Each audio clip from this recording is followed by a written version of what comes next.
ഇത് തരുൺ ആദ്യമേ പറഞ്ഞു സിനിമയിലില്ല ഈ പാട്ട്. അപ്പൊ എന്തെങ്കിലും തോന്നിയോ? അത് എനിക്ക് ശീലമാണ്. എന്റെ ആദരാഞ്ജലി എന്നുള്ള പാട്ട് സിനിമയിലില്ല, ഇല്ലുമിനാറ്റി സിനിമയിലില്ല. സിനിമയിൽ നിന്ന് ഒഴിവാക്കുക എന്നുള്ളത് ഓക്കെ. പക്ഷെ ഞാൻ പറഞ്ഞു ഇറക്കുമല്ലോ സിനിമയ്ക്ക് മുമ്പേ ഇറക്കില്ല. ആവേശത്തിലെ ജാഡ എന്നുള്ള പാട്ട് എടുത്താലും ഇല്ലുമിനാറ്റി എടുത്താലും ഒക്കെ ഫാൻ ആന്തംസിന് പറ്റിയത്. ഇപ്പൊ ജാഡ എന്ന് പറഞ്ഞാൽ തിരിച്ചുവരവിന്റെ പാട്ടായി. ആര് തിരിച്ചു വന്നാലും, 2 കളി തോറ്റ ഒരു ടീം തിരിച്ചു വന്നാലും, മെസ്സി തിരിച്ചു വന്നാലും, റൊണാൾഡോ വന്നാലും ആർക്കും ഇതിടാം. അപ്പൊ നമ്മള് ചെറുതിലെ മുതലേ എനിക്ക് പാട്ട് എഴുതാൻ തുടങ്ങുന്ന പോലെ കൊതിക്കുന്ന കുറെ കാര്യങ്ങളുണ്ട്. ഇന്ന ആക്ടറിന്റെ കൂടെ വർക്ക് ചെയ്യണം, ഇപ്പൊ ലാലട്ടൻ്റെ കൂടെ വർക്ക് ചെയ്യണം, നമുക്കിടെ വർക്ക് ചെയ്യണത് സംഭവിക്കാൻ അതിൻ്റെതായ കുറേ സമയം എടുത്തു.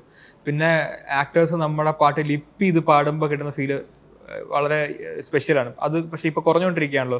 മലയാളത്തിൽ പ്രത്യേകിച്ച് ലിപ്സിംഗ് ഉള്ള പാട്ടുകൾ തന്നെ നമുക്ക് കൊതിച്ചാൽ പോലും പലപ്പോഴും മൊണ്ടാജ് സോങ്സ് ആണ് ഇപ്പൊ സിനിമ വരുന്നതെല്ലാം. അപ്പൊ അങ്ങനെ ഒരു പാട്ട് വീണ് കിട്ടുക, ഇത് രണ്ടും കൂടെ.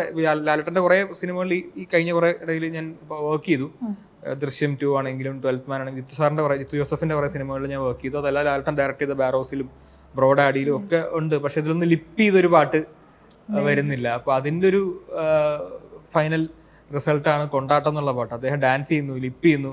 അപ്പോ ഇത് തരുൺ ആദ്യമേ പറഞ്ഞു സിനിമയിലില്ല ഈ പാട്ട്. അപ്പൊ എന്തെങ്കിലും തോന്നിയോ?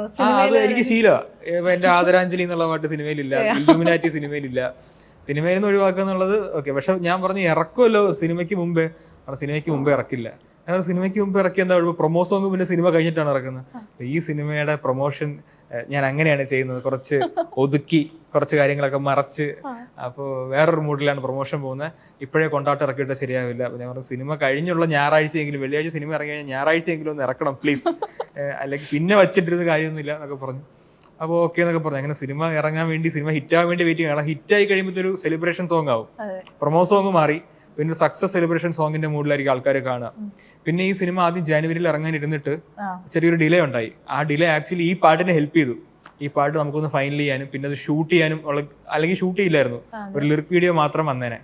ഇതിപ്പോ ലാലട്ടനൊക്കെ പാട്ട് ഇഷ്ടപ്പെട്ടിട്ട് 2 ദിവസം അതിന്റെ ഷൂട്ടിന് വരാമെന്നൊക്കെ പറഞ്ഞ് ഇവിടെ എറണാകുളത്തിന് ഒരു ഫ്ലോറിലാണ് എല്ലാവരും കൂടെ, ശോഭന മാം, MG ശ്രീകുമാർ, പിന്നെ എൻ്റെ ക്രൂ അതിനകത്ത് ഞാനും തല കാണിച്ചിട്ടുണ്ട് ലാസ്റ്റ് ഒരു ഷോട്ടിൽ. അപ്പൊ ജെയ്ക് ചേട്ടനൊക്കെ ഉണ്ടായിരുന്നു. അപ്പൊ എല്ലാം കൂടെ അങ്ങ് സംഭവിച്ചു. അതെ, ആദ്യം ഇറങ്ങാതിരുന്ന സമയത്ത് തന്നെ ഒരുപാട് ഹെയ്റ്റ് വന്നു. സിനിമയ്ക്ക് സെയിൽ ചെയ്യാനുള്ള വാല്യൂ ഇല്ല എന്നൊക്കെ തുടങ്ങിയിട്ടില്ല. അവിടെ നിന്നാണ് പിന്നീടുള്ള വരവ്. ആ സമയത്ത് പോലും ഇല്ലുമിനാട്ടിയിലെ വരികള് അവിടെ ഉപയോഗിച്ചിട്ടുണ്ട് ലാലേട്ടന്റെ BGM ആയിട്ട് പോലും. How was that feeling? Like ഒരു സമയത്ത് ചെയ്തു വെച്ച വർക്ക് കണ്ടിന്യൂസ് ആയിട്ട് ഇപ്പോഴും ആളുകൾക്ക് ടാഗ് ലൈൻ ആയിട്ട് വരുന്നു എന്നുള്ളൊരു ഫീലില്ലേ? അത് ആവേശം ചെയ്തതിന്റെ ഒരു ബോണസാണ്. ആവേശത്തിലെ ജാഡ എന്നുള്ള പാട്ട് എടുത്താലും ഇല്ലുമിനാറ്റി എടുത്താലും ഒക്കെ ഫാൻ ആന്തംസിന് പറ്റിയത്. ഇപ്പൊ ജാഡ എന്ന് പറഞ്ഞാൽ തിരിച്ചുവരവിന്റെ പാട്ടായി. ആര് തിരിച്ചു വന്നാലും, 2 കളി തോറ്റ ഒരു ടീം തിരിച്ചു വന്നാലും, മെസ്സി തിരിച്ചു വന്നാലും, റൊണാൾഡോ വന്നാലും ആർക്കും ഇതിടാം. അപ്പൊ ഭയങ്കര ക്രിയേറ്റീവ് ആണ്. ഇപ്പോ ഈ ട്രോൾസ് ഉണ്ടാക്കുന്നവരും ഈ റീൽസ് ഉണ്ടാക്കുന്നവരും നമ്മൾ വിചാരിക്കുന്നതിന്റെ അപ്പുറമാണ്. അപ്പൊ അവരിത് വേറെ രീതിയിൽ പ്ലേസ് ചെയ്ത് കാണുമ്പോൾ ഇതിങ്ങനെയും അതിന്റെ ആപ്ലിക്കേഷൻ ഉണ്ടായിരുന്നല്ലോ. ഇത് ഇപ്പൊ ഒരു വർക്ക് ചെയ്യുമ്പോൾ തന്നെ നമ്മൾ ചിന്തിക്കാൻ തുടങ്ങി, നേരത്തെ ചിന്തിച്ചിട്ടില്ല. ഇതിപ്പോ എഴുതുമ്പോൾ തന്നെ ഇതിന് അങ്ങനെ റീല് വരും, ഇങ്ങനെ റീല് വരും എന്നുള്ളത് മുൻകൂട്ടി കണ്ട് വർക്ക് ചെയ്യാൻ തുടങ്ങി എന്നുള്ളതാണ് ശരിക്കും പറഞ്ഞ അതിന്റെ റിസൾട്ട്.